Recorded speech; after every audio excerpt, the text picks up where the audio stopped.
look at Liberty. I mean, they were out. You know, they weren't going to beat Oregon, but they tried. They're like, man, we're playing in the Fiesta Bowl. Oh my God, Yeah. you know, this is a big moment for us. This Okay, Scott. That's yeah, Scott. yeah, I agree. Yeah. Missouri played better. Ohio State played better than we did. Mm-hmm. They didn't even feel like they wanted to be there, but Right. some of them did. They still showed up. Hey, but look, speaking of Liberty, Alec, it wasn't a game, man. You told us that this was going to be a game. You had a bunch of people opting out, but you still have Bo Nix, and you still destroyed them. How you feel, man? Quack, quack. It's crazy how oh my gosh.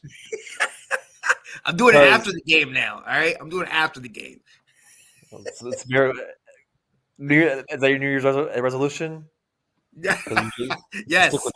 I'm not winning. I can't do it before the game. I haven't won yet. All right. Like going into like that, I was watching the first drive, like because before the game, I looked more in depth of who we were missing, and we were missing a lot of key players in the trenches and a lot of key players in the defensive line side.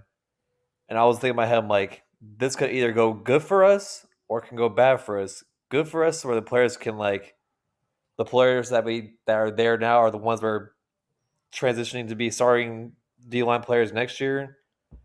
And I just keep seeing Liberty just attack every weakness that we had in the first half. And I was like, if Oregon doesn't answer back, this could go bad for us.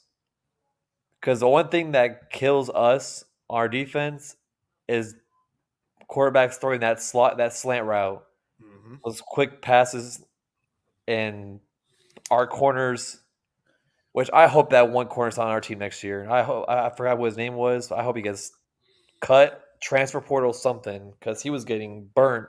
And he said he should have been the number one corner the whole season. He has first moment of glory. I'll find the name later on. Right.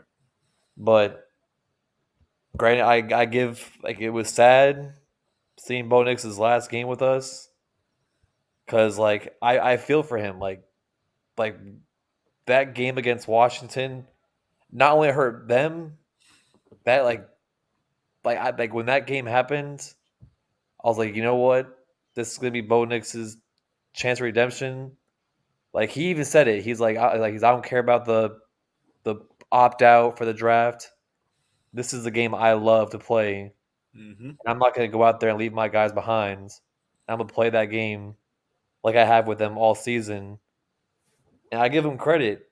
Granted, I wish we would have been in the CFB, but the cards were in our favor, like it is every year for us. I don't know what omen we've cursed in the college football world, but I hope that curse is ending soon.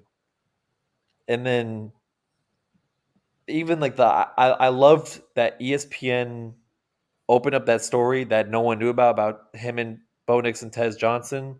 I'm glad that people now see Bo Nix is. Isn't that where he moved in with him or something? Yeah. Yeah. It's that's what play that's why I agree with Kirby Smart in that situation. Players, I get it, players opt out for the draft. I get that. You don't want to get injured because the previous players, they play the bowl games, they get injured, and they mess up their draft stock.